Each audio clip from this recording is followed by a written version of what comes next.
The vultures were having a party. Past a line of trees, a muddy field stretched to the edge of the island. At the base of a small lighthouse, a few picnic tables huddled as if for shelter. Across the harbor, the Statue of Liberty glowed white in the storm, rain clouds pushing around her like waves off the prow of a ship. In the middle of the picnic grounds, 6 large black buzzards whirled in the rain, orbiting our buddy Setna. The magician was rocking a new outfit. He changed into a red quilted smoking jacket, I guess to match his red crown. His silk pants shimmered in red and black paisley. Just to make sure his look wasn't too understated, his loafers were entirely covered in rhinestones. He was pacing back and forth with the Book of Thoth, chanting some spell the same way he had done back at the fort. "He's summoning Neckbet," Sadie muttered. "I'd really rather not see her again." "What kind of name is Neckbet, anyway?" I asked. Sadie snickered. "That's what I called her the first time I saw her. But really, she's not very nice. She possessed my gran once and chased me across London." "So what's the plan?" Carter asked. "Maybe a flanking maneuver?" "Or," Annabeth said, "we could try a diversionary." "Charge!" Sadie blarted into the clearing, her staff in one hand and her Greek scroll in the other. I glanced at Annabeth. "Your new friend is awesome." Then I followed Sadie. My plan was pretty simple. Run to Setna and kill him. Even with my heavy new sword, I outpaced Sadie. 2 vultures dived at me. I sliced them out of the air. I was 5 feet from Setna, and imagining the sophistication of slicing him in half, when he turned and noticed me. The magician vanished. My blade cut through the empty air. I stumbled off balance and angry. 10 feet to my left, Sadie smacked a vulture with her staff. The bird exploded into white sand. Annabeth jogged toward us, giving me one of those annoyed expressions like, "If you get yourself killed, I'm gonna murder you." Carter, being invisible, was nowhere to be seen. With a bolt of white fire, Sadie blasted another vulture out of the sky. The remaining birds scattered into the storm. Sadie scanned the field for Setna. "Where is that skinny old git?" The skinny old git appeared right behind her. He spoke a single word from his scroll of nasty surprises, and the ground exploded. When I regained my senses, I was still standing, which was a minor miracle. The force of the spell had pushed me away from Setna, so my shoes had made trenches in the mud. I looked up, but I couldn't make sense of what I was seeing. Around Setna, the earth had ruptured in a 10-foot diameter ring, splitting open like a sea pod. Plums of dirt sprayed outward and were frozen in midair. Tendrils of red sand coiled around my legs and brushed against my face as they snaked in all directions. It looked like somebody had stopped time while slinging red mud from a giant salad spinner. Sadie laid flat on the ground. Her legs were buried under a blanket of mud. She struggled, but couldn't seem to get free. Her staff was knocked out of reach. Her scroll was a muddy rag in her hand. I stepped toward her, but the coils of sand pushed me back. Somewhere behind me, Annabeth yelled my name. I turned and saw her just outside the explosion zone. She was trying to charge in, but the earthen tendrils moved to block her, whipping around like octopus arms. There was no sign of Carter. I could only hope he hadn't gotten caught in this stupid web of floating dirt. "Setna!" I yelled. The magician brushed the lapels of his smoking jacket. "You really should stop interrupting me, demigod.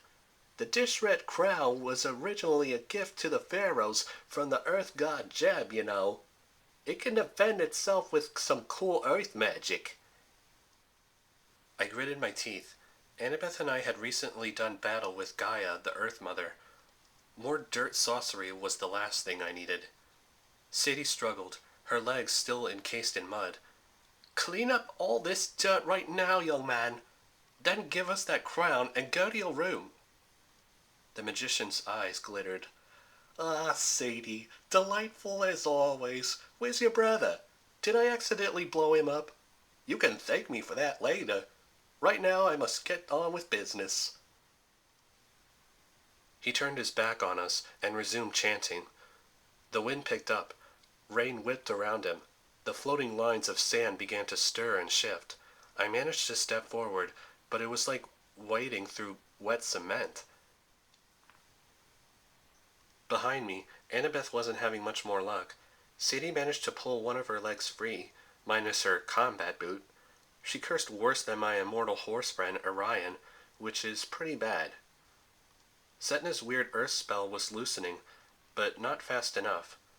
I only managed 2 more steps when Setna finished his incantation. In front of him, a wisp of darkness grew into the form of a queenly woman. Rubies embroidered the collar of her black dress. Gold bands circled her upper arms. Her face had an imperious, timeless quality that I learned to recognize. It meant, I'm a goddess. Deal with it. Perched at the top of her braided black hair was a white, conical crown, and I couldn't help wondering why a powerful immortal being would choose to wear a headpiece shaped like a bowling pin. You, she snarled at Setna.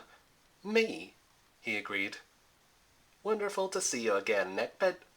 Sorry we don't have much longer to chat, but I can't keep these mortals pinned down forever. We'll have to make this brief. The Hajat, please. The vulture goddess spread her arms, which grew into huge black wings. Around her, the air turned dark as smoke. I do not yield to upstarts like you. I am the protector of the crown, the shield of the pharaoh, the... Yes, yes, Setna said. But you've yielded to upstarts plenty of times.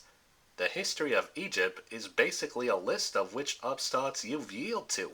So, let's have that crown. I didn't know vultures could hiss, but Neckbed did. Smoke billowed from her wings.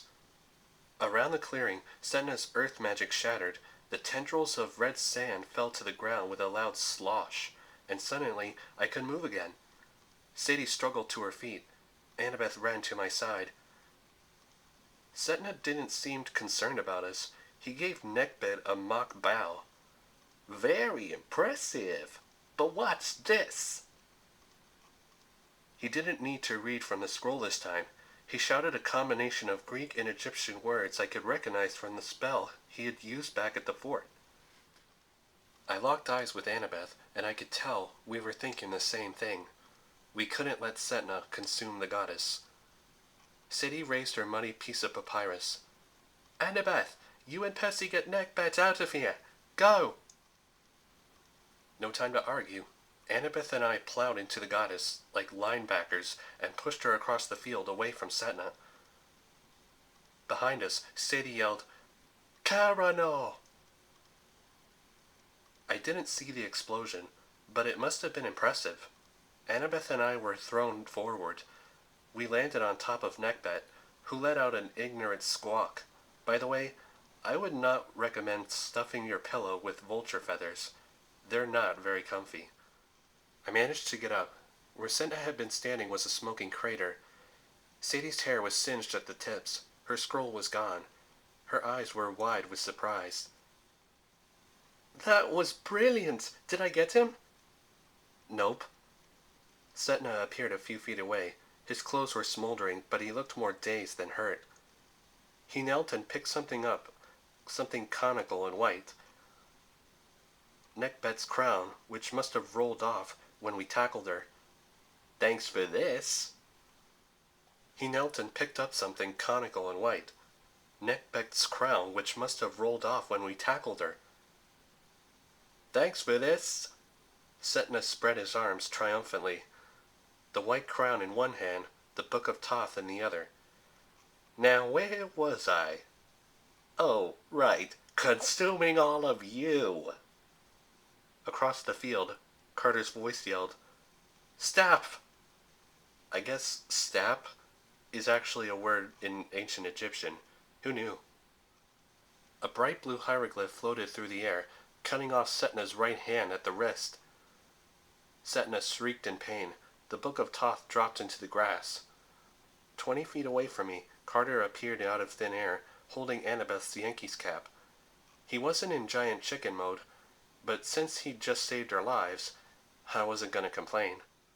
Setna glanced down at the Book of Thoth, still in his severed hand, but I lunged forward, thrusting the point of my new sword under his nose. I don't think so. The magician snarled. Take the book, then. I don't need it anymore. He vanished in a whirl of darkness. On the ground behind me, the vulture goddess Neckbeck thrashed and pushed Annabeth aside. Get off me! Hey, lady, Annabeth rose. I was trying to keep you from being devoured. You're welcome. The vulture goddess got to her feet. She didn't look nearly as impressive without her crown. Her hairdo was a mud and grass salad. Her black dress had turned into a smock of molding feathers. She looked shriveled and hunched over, with her neck sticking out like a vulture. All she needed was a cardboard sign saying, homeless, anything helps. And I totally would have given her my spare change. You miserable children, she grumbled. I could have destroyed that magician. Not so much, I said. A few minutes ago we watched Setna inhale a cobra goddess. She was a lot more impressive than you. Neckbet's eyes narrowed. Watch it? He inhaled watch it? Tell me everything. Carter and Sadie joined us as we briefed the goddess on what happened so far. When we were done, Neckbet wailed in outrage. This is unacceptable! Wadjet and I were the symbols of unity in ancient Egypt. We were known as the two ladies. That upstart Setna has stolen my other lady. Well, he didn't get you, Sadie said, which I suppose is a good thing.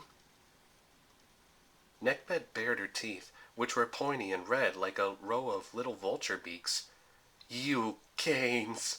I should have known you'd be involved, always mucking about in godly affairs. Oh, so now it's our fault? Sadie hefted her staff. Listen here, buzzard breath. Let's stay focused, Carter said. At least we got the Book of Thoth. We stopped Setna from devouring Neckbet. So what's Setna's next move? And how do we stop him? He has both parts of the Shent, said the vulture goddess. Without my essence, the white crown is not as powerful as it would be. True, but still, it's enough for the Setna's purposes. He needs only to complete the deification ceremony while wearing the crown of Ptolemy. Then he will become a god. I hate it when mortals become gods. They always want thrones. They build garnished palaces. They don't respect the rules in the God's Lounge. The God's Lounge? I asked. We must stop him, Neckbet yelled. Sadie, Carter, Annabeth, and I exchanged uneasy looks. Normally when a god says, we must stop him, it means you must stop him while I sit back and enjoy a cold beverage. But Neckbet seemed serious about joining the gang. That didn't make me any less nervous. I try to avoid teaming up with goddesses who eat roadkill. It's one of my personal boundaries. Carter knelt and pulled the Book of Thoth from Setna's severed hand. Can we use the scroll? It has powerful magic. If that's true, Annabeth said, why would Setna leave it behind? I thought it was the key to his immortality. He said he was done with it, I recalled.